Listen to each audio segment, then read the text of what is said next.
Dear students and all my friends, welcome you to skies to met. आज की ये video है related to idioms and phrases.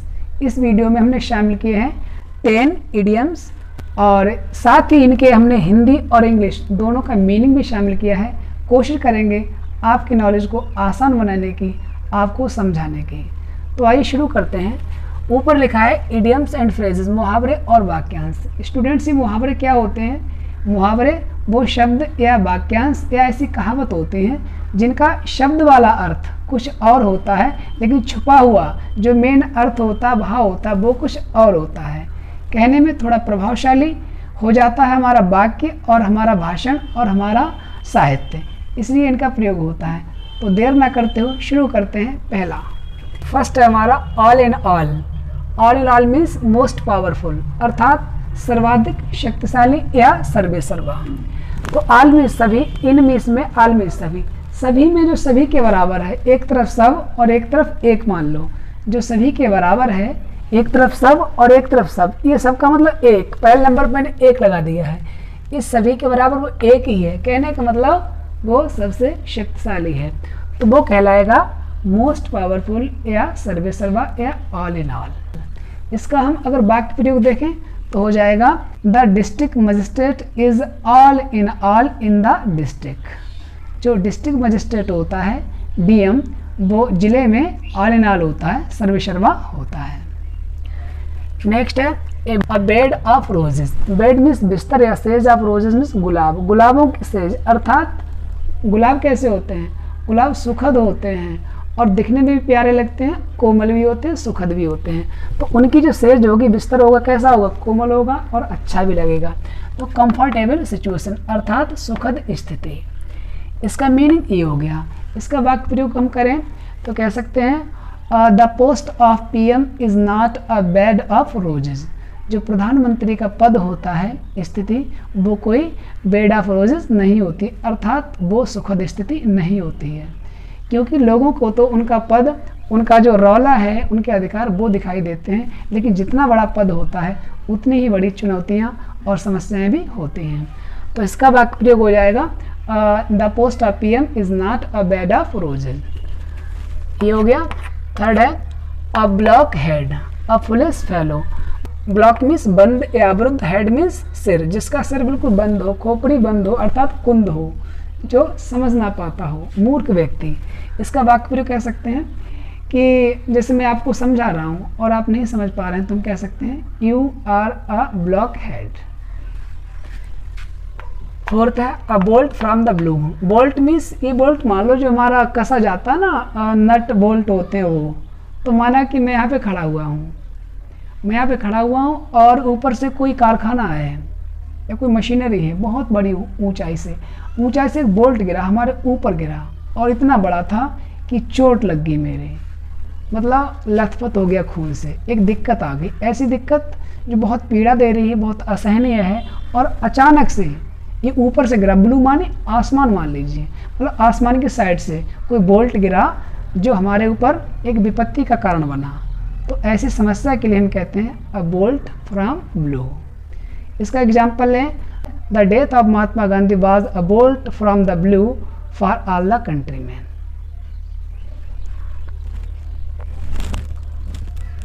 Next है a dark horse. Dark means काला, horse means घोड़ा, an unknown but able person. इसका मतलब होता है डार्क मीन्स काला, हॉर्स मीन्स घोड़ा। माना कि घोड़े सफ़ेद बिक रहे हैं और लाल भी बिक रहे हैं, उनकी बोली ज़्यादा लग रही है, उन पर लोग नज़र भी ज़्यादा डाल रहे हैं, चाहे वो बिक रहे हैं। और बिकने के बाद जब रेस एक हो रही है, प्रतियोगिता, वहाँ पर भी लोगों की उम्मीद उन्हीं घोड़ों की ज़्यादा है जो महंगे महंगे बिके हैं और अच्छे दिख रहे हैं, वो लाल हैं, वो सफ़ेद हैं।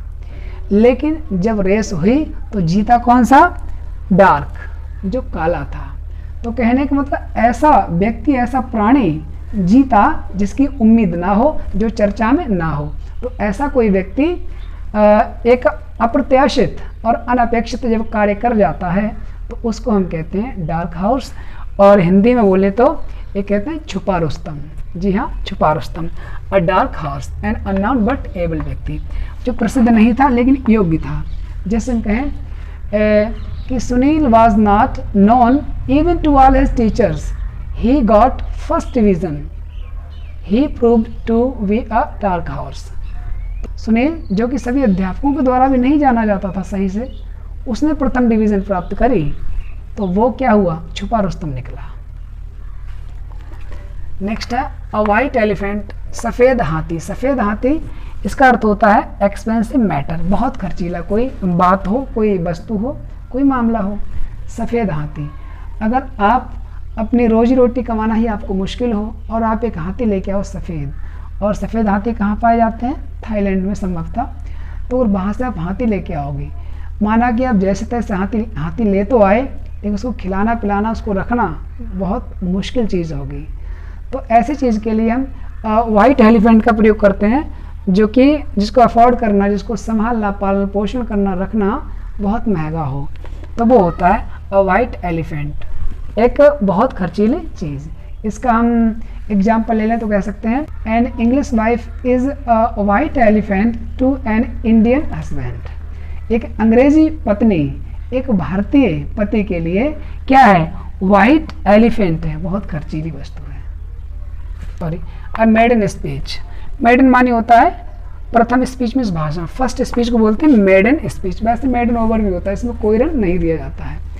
तो मेडन से आप ऐसे समझ सकते हैं कि इससे पहले मैंने कोई रन नहीं दिया था, इससे पहले मैंने कोई भाषण नहीं दिया था, स्पीच पहला ही है वो। तो जो पहला भाषण है उससे फर्स्ट स्पीच को मेडन स्पीच कहते हैं। हम कह सकते हैं इसका वाक्य प्रयोग, my maiden speech was memorable, मेरा प्रथम भाषण यादगार था। A fish out of water in discomfortable situation, कष्टकर स्थिति में होना, इसके कह सकते हैं फिश मानी मछली, आउट मीन्स बाहर, पानी से बाहर मछली को निकालेंगे तो कैसा महसूस करेगी वो, डिस्कम्फर्ट, बेचैनी, असहज। तो इसका हम वाक्य ले लें, away from my house I feel like a fish out of water, अपने घर से बाहर मैं ऐसे ही महसूस करता हूँ जैसे कि मछली पानी के बाहर। एट ए स्टोन्स थ्रो, एक पत्थर की दूरी पर, इसका अर्थ होता है वेरी नियर, बहुत पास में। जैसे हम कहें the post office is at a stone's throw from my house, जो पोस्ट ऑफिस है वो मेरे घर से बिल्कुल पास में है। कैसे कि मैं यहाँ से एक पत्थर फेंक दूंगा, स्टोन मानी पत्थर, एक पत्थर फेंक दूंगा वहाँ तक पहुँच जाएगा, मुझे कोई टैक्सी वैक्सी करने की आवश्यकता नहीं है। तो ये हो गया एट स्टोन्स थ्रो का अर्थ होता है वेरी नियर, अर्थात बिल्कुल पास में। एट आर्म्स लेंथ, अभी इसका मतलब एक भुजा की लंबाई, लेंथ मीन्स लंबाई, एक हाथ दूर, एक हाथ दूर। इसका एग्जाम्पल ले सकते हैं, keep at arms length from the unbelievable people, अविश्वसनीय लोगों से एक हाथ दूरी पर रहो।